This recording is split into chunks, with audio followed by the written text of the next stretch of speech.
हम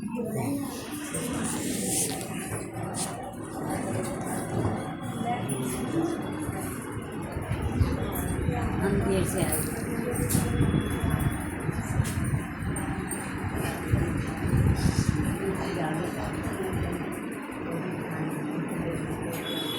सद्गुरु भगवान की जय।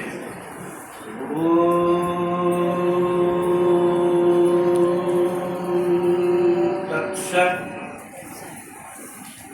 ओम नमो परम तत्वाय शाश्वते नारायणे ओंकारेश्वर वासाय मायानंदायते नमः। यस्मात् जातं जगत् सर्वं यस्मिन्नेव प्रलीयते तेनेदं धारयेत् चैव तस्मै परमात्मने नमः। अखण्डमण्डलाकारं व्याप्तं येन चराचरं तत्पदं दर्शितं येन तस्मै सद्गुरुवे नमः। परम मंगलमय विष्णु परमात्मा परमात्मा स्वरूप तत्वदर्शी सद्गुरु के चरणों में सादर नमन करते हुए कलयुग में दिव्य दृष्टि के आविष्कारक सत्य प्रवर्तक युग संचालक नाम बुद्ध अवतार नारायण भगवान श्री नारायण जी चैतन्य द्वारा स्वधर्म के अनुसार आत्म कल्याण एवं विश्व कल्याण हेतु संस्थापित केंद्रीय अध्यात्म विज्ञान शाला ओंकारेश्वर खंडवा मध्य प्रदेश के अंतर्गत 3 दिवसीय अध्यात्म ब्रह्म सम्मेलन के आयोजन के अंतिम दिन की अंतिम बेला में उपस्थित सभी अभिनाथ रूप सज्जन ग्रंथ महाशक्ति के रूप में उपस्थित सत्य स्वरूपा देवियों को एवं केंद्रीय आचार्य श्री राजेंद्र सिंह छत्री जी, हमारे पटेल साहब जी एवं केंद्रीय संचालक नारायण स्वरूप परम पूज्य जगतगुरु श्रद्धेय स्वामी जी, वंदनीय माता जी के चरणों में सादर नमन करते हुए ये अपने सहित अनंत कोटि विस्तार के रूप में आज जो कुछ भी स्थावर जंगम के रूप में दृष्टिगोचर हो रहा, ये विश्व ही विश्व रूप परमात्मा है। जब जब ये मानव भूल जाता है इसको, क्योंकि अब क्रांति आती है किसमें? सिर्फ मानव। यद्यपि ये 4 खानियाँ रहती हैं, पृथ्वी स्वेद अंडज और जागृत, और जो धर्म की गिलानी आती है वो वास्तव में किसमें आती है? मानव में। और शेष में तो कोई हलचल नहीं, कोई गड़बड़ी नहीं। मानव में ही क्यों आती है? जब अपन सूक्ष्म से विचार करेंगे तो अपन पाएंगे इस चराचर से की युद्धि करेंगे ना कोटि विस्तार के रूप में। उसको चलाने वाले वास्तव में कौन है? 3 गुण। जो कुछ भी देख रहा 5 तत्वों का, जो भी मुझे कहना चाहिए कि प्राणी मात्र के रूप में, वो सब 5 तत्वों का है। और 5 तत्वों को क्रियाशील रखने के लिए उसमें 3 गुण निरंतर क्रिया करते रहे। और इस मानव पिंड में 5 तत्वों की 5 ज्ञान इंद्रियां हैं। और 6वां साधन जो अपने पास मन रहता है, तो मन को चलाने के लिए कौन है? वही 3 गुण, क्योंकि 3 गुणों का बना हुआ मन है। तो इस पिंड को चलाने वाला कौन है? मन। अब गुणों की प्रतिक्षण पर गुणावस्था रहती है, प्रतिक्षण। जैसे अपने यहाँ बैठे शरीर, वो जैसे भगवान श्री कृष्ण गीता 14 में कह रहे हैं कि देह में सारी इंद्रियां ज्ञान ज्योति से रहें चैतन्य तो जानो सत्य का बड़ा बड़ा। अपन बैठे और पूरी तरीके से बताया हमारे महाराज जी ने, अथवा जितनी देर सत्संग चलता है और हमारी ज्ञान इंद्रियां पूरी तरीके से सचेत रहें ज्ञान ग्रहण करने में, तो हमें समझना चाहिए कि इस पिंडभूत शरीर में सत्वगुण की वृद्धि है, यानी सत्वगुण बढ़ा हुआ है। और अगर हम बैठे तो यहाँ अक्सर आपने देखा होगा बड़े बड़े प्रवचन होते हैं, बड़े बड़े भागवत आदि जो भी आयोजन रहते हैं उनमें ढेर पब्लिक जाती है। और पब्लिक में विशेषकर वर्तमान समय में माताएं ज़्यादा जाती है कि उनके पास टाइम थोड़ा ज़्यादा रहता है, उस वर्ग के पास उतना नहीं रहता है। तो बैठे तो वहाँ हैं, लेकिन वो आपस में रिश्ते की बात करने लगे अथवा अन्य भी घर में रखने की बात करने लगे। अब मन क्या हो गया, रजोगुण की तरफ चला गया। बैठे तो है पर ज्ञान जो बोला जा रहा वो बिल्कुल समझ में आने वाला नहीं। क्यों नहीं आएगा? क्योंकि वहाँ मन ही नहीं है, वो रजोगुण प्रधान हो गया। और अगर हम बैठे तो यही हैं और बैठे बैठे हमको ऊँग आने लगे, आलस निद्रा आदि, तो फिर हमें क्या समझना पड़ेगा? इसलिए ये वास्तव में इसको चलाने वाले कौन हैं? ये तीन गुण ही हैं। इन तीन गुणों की परिभ्रमण अवस्था निरंतर रहती है। ऐसे विश्व प्रकृति को तीन गुण ही चलाते हैं।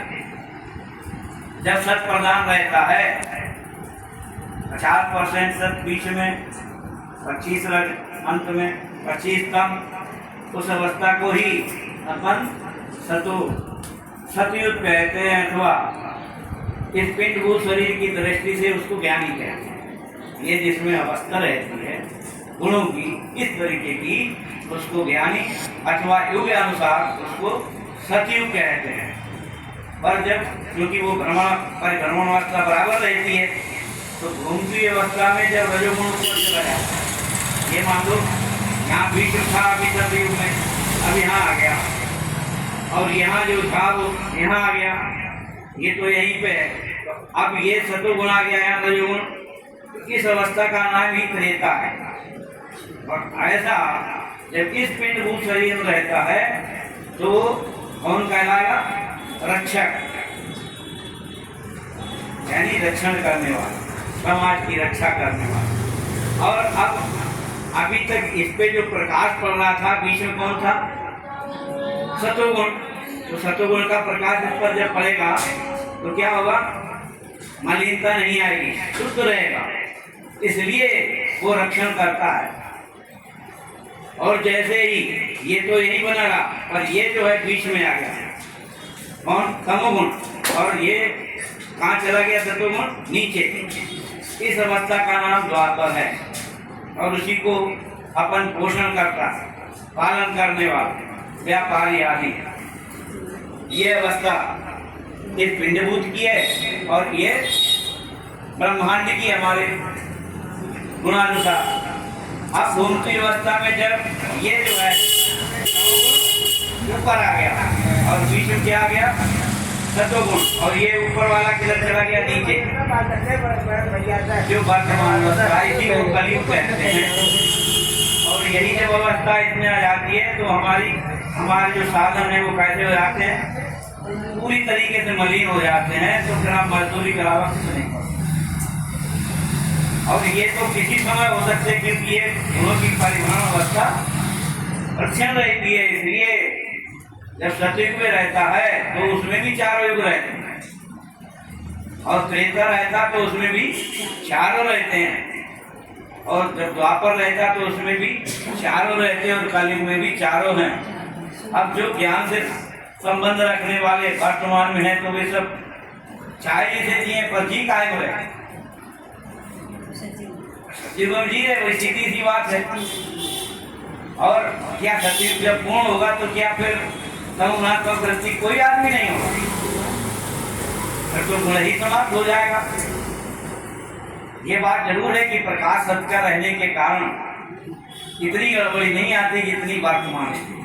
क्योंकि चारों युगों का इतिहास अपन उठा के देखें तो सतयुग में 4 बार धर्म मिलानी आई, मस्त कुरुम्बारा और नरसिंह के रूप में भगवान ने। कुछ लोग ऐसे हुए जिनमें आम वृत्ति आ गई, जो अपने कोई ईश्वर कहने लगा, कोई समाज का धन लूट के इकट्ठा करने लगा, और किसी ने अनाचार, भ्रष्टाचार, दुष्टाचार फैलाया, जैसे शंकर नाम का, और हिरण्याक्ष यानी हिरण्य कहते सोने को अक्ष कहते हैं आपको, जिनकी धन कमाने में आंखें लगी हुई हैं, अनाचार, भ्रष्टाचार, दुष्टाचार करके ऐसे। और हिरण्यकश्यप जो स्वयं कहता था मैं ईश्वर हूँ और अपने पुत्र से भी कहता था मेरे को ईश्वर मान, नहीं तो तेरा वध कर देंगे। कितनी प्रक्रियाएं की उसको समाप्त करने के लिए प्रहलाद को। और ये जो अवस्था रहती है, कहने का तात्पर्य थोड़े लोग गड़बड़ होते हैं, कुछ उनको अवतार आकर के समाप्त कर देता है और धर्म स्थापना बनी रहती है, कोई दिक्कत विशेष नहीं आती है। और इस समाज में सारे लोग चारों वर्ण के कैसे रहते हैं, ज्ञान प्रधान। इसलिए जो थोड़ा बहुत गड़बड़ी आई वो उन्होंने पुनः विश्व रूप दर्शन करा के और फिर उसकी वृत्ति उसी में लगा दी विश्व रूप में। जो अभी हमारे महाराज जी बता रहे थे कि उस काल के जो लोग रहते हैं सतयुग के, वो अपने माँ बाप या अपने गुरु या उनकी जो हमसे श्रेष्ठ पुरुष हैं, जिनको हम पुरखा मानते हैं कहते हैं, उनको अपनी सेवा से तृप्त कर देते, उसका नाम है तर्पण। जब तक हम उनकी सेवा करके उनको तृप्त नहीं कर सकते हैं, जैसे बहुत से आपने आज भी देखा होगा, माँ बाप कहने लगते बस बेटा हम तुमसे बिल्कुल उद्धार हो गए, तुमने बहुत सेवा की। और बहुत से लोग बेचारों को बड़े हैं, मांग रहे हैं पानी, और हमें जो नहीं करना चाहिए उसके नाम पे अपन पूजा करने के लिए कहते, देख रहे हो पूजा करने जा रहे हैं। वो जो पीना चाहता है वास्तव में उसको तो अपन दे नहीं रहे, और जो नहीं पीता है, गीता क्या है 9 का 26 में श्लोक देखें, पत्रम फलम पुष्पम तो भक्ति में प्रचित, यानी पत्ते फूल फल तो चढ़ाए भक्ति से मुझे, ऐसे सुशिवानों का लेता हूँ भक्ति का पास हो। अरे भाई विश्व रूप में ये सब अपने सहित अनंत कोटि विस्तार के रूप में जो अपन जाना यही परमात्मा है, दूसरा कोई नहीं है। तो इसमें जो पत्ते खाता है उसको खिलाओ ना, जो नहीं खाता उसके ऊपर क्यों रख रहे। जो फूल लेता है, जिसको आप दे रहे हो, ग्रहण भी कर रहा है, उसको दीजिए पत्ते फूल। अगर फल जहाँ कोई खाने वाला नहीं, बाहर रख जाते हैं और सैकड़ों लोग पड़े अस्पतालों में, डॉक्टर लिखा है इसको सेव फल चाहिए, इसको पपीता फल चाहिए, उसको मिल ही नहीं रहा।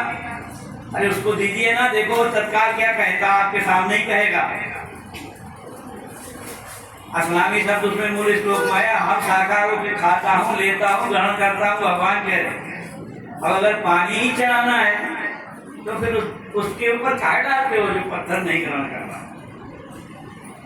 फिर कहाँ जान डालना है। अरे आप सैकड़ों अपने गमलों में पेड़ लगे रहते हैं और बहुत पेड़ मिलते हैं, पानी के भाव बिल्कुल ऐसे होते हैं और फिर ऐसे ऐसे बिल्कुल ऐसे हो जाते हैं। आप एक बाल्टी ले जाइए ना, वहाँ डालिए, खड़े रहिए, 15 मिनट में बिल्कुल ऐसा हो जाएगा। और जब आप अपन उसकी सेवा करेंगे तो आगे फिर वो क्या करेगा, अरे फूल भी देगा, फल भी देगा, छाया भी देगा कि नहीं। तो लिखा तो कुछ और है। ये तो चौथे स्कंद में कपिल ने अपने माता देवहूति को भी बताया है कि माता अगर तेरे को हरी हरी दूध चढ़ानी है तो उसके ऊपर क्यों चढ़ा रही। तो जो खाती है गाय उसको खिला, तंदुरुस्त रहेगी, बच्चे रष्ट रहेंगे, अक्षर दूध देगी, वो भी खुश रहेगी।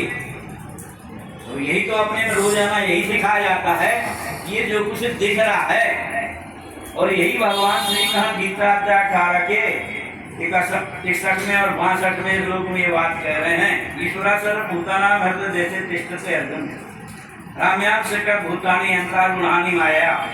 ये में सब भूतों के पार ईश्वर है बसा है, यंत्राकार खिलाता है भूतों को निशक्ति। अब कौन से भूत वो मत समझना जो हम लोग ऊपर जैसे लोग तमोगुण प्रधान वाले कहते हैं भूत आ गया, वो भूत नहीं। यानी जो प्राणी मात्र के रूप में दिख रहा था, खानियों का दृश्य और जारक, इस सब इसका नाम है वो भूत समझा है, प्राणी मात्र। तो भगवान कह रहे हैं कि वो यंत्र का घूम रहा कि नहीं, ऐसे घूम रहा। अरे भाई अपने ही हैं, कहाँ से आए अपन, कहाँ से आ गए, क्या पैराशूट से आ गए थे, ऐसे तो नहीं आए। अरे ये पिताजी ने हमने खाया, अन्नादि भवन्ति भूतानि पर्जन्यादि अन्न समर्पणम्, तब हम पिता के पेट में 7 धातुओं परिवर्तित हुए। पिता जब तक चाहे तो अपने पेट में सकता कि नहीं? कि कोई बंदिश है इससे? कोई बंदिश नहीं है। पिता जब तक बच्चे को चाहे अपने पेट में रख सकता है। और जब वो शिशन के द्वारा माँ रूपी भूमि में उसको बोलता है तो यही 9 महीने बाद इतना बड़ा और सक्षम माँ भी खिलाती रहती है। आप सब माताएं बैठी हैं और हमारे जो पुरुष वर्ग है वो भी उसको लेते हैं हाथ में। और कोई बता सकता है कि वो कब बड़ा हुआ, कब उसका परिवर्तन हुआ? इतनी तेजी से वो यही तो बैठा है कि नहीं, अपने ही तो है। तो वो तो स्थिर नहीं है, बल्कि उसमें भी कि है, वो डांस में भी स्थिर नहीं है, इतनी तेजी से घूम रहा। अपन वहां से चले और चलते चलते उद्वी से स्वेटर से अंडर से और जारस यहाँ तक आ गए। उद्वी में अपने पास क्या था? केवल शरीर और एक पानी परा। स्वेदन में आए तो अपने निर्मूल स्वरूप को जानने के लिए जीव जिसे जान कहते हैं, जो अगर वो जान लेती है अपने निर्मूल स्वरूप को तो क्या हो जाती है? ज्ञानवर। क्या कहेंगे उसको? ज्ञान हो गया ना उसको अपने निर्मूल स्वरूप का, तो ज्ञानवर हो गया कि नहीं? और अगर ना जान पाया तो अरे तो जानवर रह जाएगी। ज्ञान ही तो है, अगर ज्ञान हो गया तो जानवर बन जाएगी, और नहीं तो फिर जानवर जैसे काम करेंगे, उसमें कोई दिक्कत नहीं है। तो वो हम जब स्वेदन में अपन आए तो वहां पर उद्भिज में जितने झाड़ पेड़ पौधे हैं अथवा फल फ्रूट आदि हैं वो अपने ही स्थान पर है, क्योंकि इंद्रियाएं परमात्मा ने नहीं दी। अभी वो कैसे हैं? मूल रूप में, गुप्त रूप में उसमें। और स्वेदन में आके कैसी हो गई? प्रकट हुई। अपन जो है बढ़िया अमरूद लाते हैं, आम लाते हैं, अन्य फल लाते हैं, मटर लाते हैं, चना लाते हैं, और जब इसको ऊपर से देखते हैं, आप काटते हैं तो फिर उसमें से झिल्ली निकल के चलती है। अब वहाँ अगर उसको आप खूब ऐसे ठोकते रहे उसके ऊपर कोई अंतर नहीं। अगर आप AK-47 भी चला दो तो भी उसके ऊपर कोई अंतर न पड़ेगा, क्योंकि उसमें कोई भय नहीं है। और एक ही दाने में 10, 20, 50 लग जाएंगे, कोई द्वैत नहीं। लेकिन अगर ऐसे छू लिया तो तुरंत, क्योंकि जीने की इच्छा है, मरने की नहीं। उद्भिद में भी थी, झाड़ पेड़ पौधे काट देते तो एक काटते तो कितने टीके निकल आते। हाँ, एको आम बहुश्या, ये संरचना है विश्व रूप की। और स्वेदन में आए तो भी भाई अब यहाँ से उत्क्रांत हुए, यहाँ एक इंद्रियाएं मिल गई, एक वाणी मिल गई जिसको पश्यंती कहते हैं। अब 2 वाणी हो गई, शरीर और इंद्रियां। अब यहाँ से और उत्क्रांत हुए, अंडन में आ गए। अंडन जब आ गए तो हमें एक परमात्मा 2 साधन और दिए, एक मन और एक वाणी, जिसको मध्यमा वाणी कहते हैं, जो कंठ से बोलते हैं, कोंको टोंको चींची फिर। अब उसमें रहने वाले अंडन में चाहे जलचर प्राणी हो, चाहे खच्चर हो, चाहे नवचर, जल में रहने वाले मछली, कछुए, मगर आदि, ये सब काय से पैदा होते? अंडा से। और स्तर में भी छिपकली, सर्प आदि बहुत से, वे सब काय से होते हैं। और फिर उड़ने वाले जितने पक्षी अंडे से। तो अब जैसे ही हमें मन मिलता है तो ये जीव में 4 चीजें उत्पन्न हो जाती: संचय, द्वैत, भय, क्रोध। अपना पेट भरेगी, बच्चों को भी खिलाएगी, और जो बचेगा उसको छिपा कर रख लेगी। और उसका सबसे मूल उदाहरण सबको, जो अपनी चीटी जो रहती है अंदर खाने की, देखो जब भी निकलेगी तो अपना भोजन मुंह में संचित करके रखती है। ये संचय वृत्ति अपन कहाँ से चली लेके, ऐसे ही मन मिला था। और आज भी हम उसी में तो लगे हैं। भले ही हमसे खानी, अब तो जो यहाँ तो बैठे हैं, हमें ऐसा कर सकते कि यहाँ तो नारायण लोग बैठे हुए हैं, क्योंकि नर में ये साथ हो सकता है, नीचे के दोस्त में तो हो ही नहीं सकता है। तो नर में आने के पश्चात भी हम अभी वास्तव लगे तो किधर लगे हुए, कहाँ से लेके चले थे? अंदर से। और क्रोध, अगर पड़कड़िया वाले में घोगा बैठ जाए तो कैसे लड़ते हैं? पास चले जाओगे तो पूछे रहेंगे, और एक आईना रख दीजिए और उसने अपना चेहरा ऐसे देखा तो उसे खुट खुट खुट खुट करेगी और फिर बैठी आयदे किया नहीं कि ये चारों चीजें अपन कहाँ से चले? अंदर से। अब आए अपन पिंडर या जारज में बना बनाए बच्चे के रूप में, तो पहले कौन बने? पशु आकार। यहाँ पर जो वाणी मिली थी वो कौन सी थी? मध्यमा। और पशु आकार में बने और बंदर तक। मनुष्य से सबसे संकट प्राणी अपने पास कौन है? बंदर। दो पैरों चल लेता है, एक हाथ ऐसे रख के खाना खा लेगा, बच्चे को पूरे पालन पोषण सब कर लेता है अपने जैसा। लेकिन उसके पास किस बात की कमी रहती है? बुद्धि तो मिलती है परंतु स्थूल बुद्धि मिलती है, वाणी भी मिलती है। चौथी वाणी कौन सी है? वैखरी। अब तीन पहले मिल चुकी, बड़ा प्रशंसी मध्यमा और पिंडर या जारज में कौन सी मिलती है? वैखरी। और शरीर, इंद्रियां, मन और चौथा साधन क्या है? बुद्धि।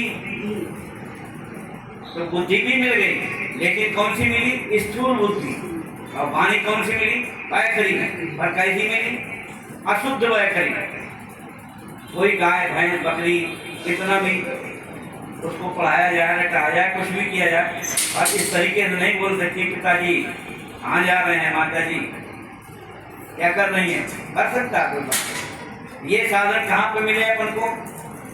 जब ये काया मिली तो लिखा बड़े भाग मानुष तन वावा सुर दुर्लभ सब ग्रंथ ही गाओ। बड़े भाग्य से हमें ये मानव शरीर मिला। और आगे की अर्थावली उससे भी सख्त है। सुर दुर्लभ सब ग्रंथ ही गावा। सुर वास्तव में सुर, असुर सुर कहते देवता को। अभी अपन मनुष्य बन पाए, बनना क्या है? देवता, दैवी प्रवृत्ति वाला तत्वज्ञानी महापुरुष है। जो तत्वज्ञानी होते हैं उनको क्या कहते हैं? देव कहते हैं ना। तो उसमें उसको पकड़ने के लिए गीता त्याग छोड़े जब अपन पढ़ेंगे तो उसमें पूरे दैव के लक्षण, आसुर के लक्षण लिखे हैं। निर्भय चित्त की शुद्धि रहना ज्ञान योग से, देखना, सोचना, एकदम प्रेम उदारता, अहिंसा, सत्य, क्रोध, त्याग, शांति, अपैतुल्य, बुद्ध, दया, अनुरूपता, लज्जा, नम्रता, क्षमा, तेज, गति, शौच, द्रोहन, अतिमानिता। कितने हो गए? 26 गुण। 26 गुण इस पिंड शरीर में आएंगे इस काया में, तब वो गुण देव इतने तो होना मुश्किल। पंचम संचालक कहते थे अगर 2 ही गुण आ जाए तो भी वो दैवी प्रवृत्ति में लग जाता, सत्य और अहिंसा। अगर 2 ही गुण ये आ जाए तो भी वो दैवी की श्रेणी में आ जाता। परंतु अब आज काया तो एक जैसी है, ऐसा थोड़ी है कि उनके बड़े बड़े सींग लगे हों या इस तरीके जैसा चित्र दिखा देते हैं, बड़े बड़े कान है, काला आकार रहता, इस तरीके का कुछ नहीं। उनके काले कारनामे रहते हैं।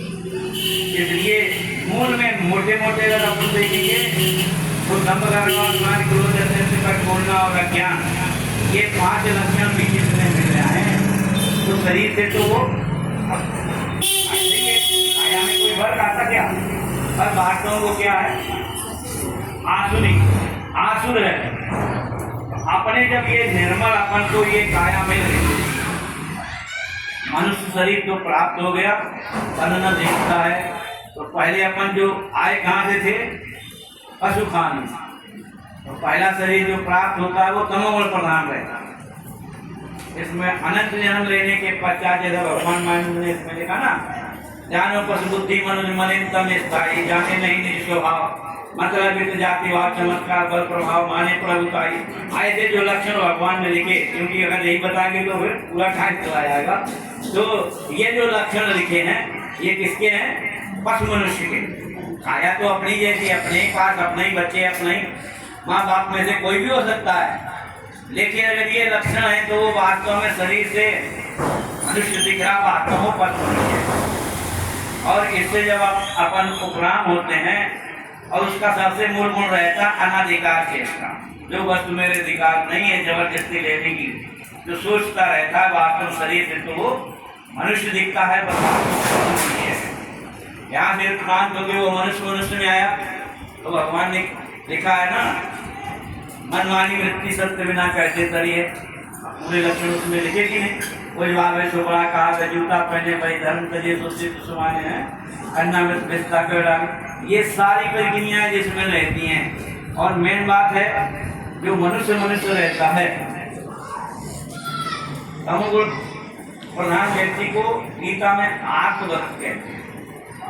ऐसे अपन कहो कि भैया चलो सत्संग है, महाराज जी आए हैं ओमकारेश्वर से, तो कहेगा देखो मेरे पास टाइम नहीं है, जब हम मतलब करेंगे तब मेरे बच्चे खाएंगे, सत्संग हमें क्या देते हैं। लेकिन अगर कभी उसको किसी प्रकार का संकट आ जाए, बीमार हो जाए, थोड़ा एक्सीडेंट हो जाए, तो उसके जितने रिश्तेदार हैं, घर वाले हैं, पास पड़ोस वाले हैं, और वो मदद करते करते फिर भी वो ना ठीक हो, तो कहते भैया हम ना मदद कर पाएंगे। जिससे मदद मांगता हो क्या कहता, मेरे पास नहीं है, हम नहीं कर पाएंगे। तब वो क्या करता है, तब पड़े चरपैया क्या कहता, अब तो तुम ही बचाता। तब उस ईश्वर की जो याद करता है, उस परमात्मा की याद करता है, वो आत्मभक्त के अंदर रहता है। और फिर इससे उपराम हुआ जो मनुष्य कैटेगरी में आ गए, उसको अर्थार्थी कहते हैं। अर्थार्थी यानी मतलबी। मंदिर जाएंगे तो काहे ले जाते हैं, क्या वो नहीं जानता जिसकी हम पूजा करते हैं कि मेरे भक्त को क्या आवश्यकता है। वे सब अर्थार्थी चाहे वो अब 60 में तो इतना ही हम कह सकते हैं। अगर भगवान शंकर जिनको अपन कहते हैं, वो पार्वती कहते हैं, वहाँ योग जब दान तब नाना दाम रखने, राम कृपा नहीं करें जस जिसके, राम है केवल प्रेम प्यारा। ये जितनी क्रियाएं हैं वो उससे परमात्मा का मतलब नहीं है, उससे परमात्मा प्राप्ति होने वाली नहीं है। तो फिर भगवान राम भी लक्ष्मण से कह रहे हैं कि योग न जब तब मत वो आशा कहा भगत पद कवन को आशा सरल सुगमी हमारा भाई भगत मोरी पुराण सुनती आई। मेरा रास्ता बिल्कुल सरल है। इस प्रकार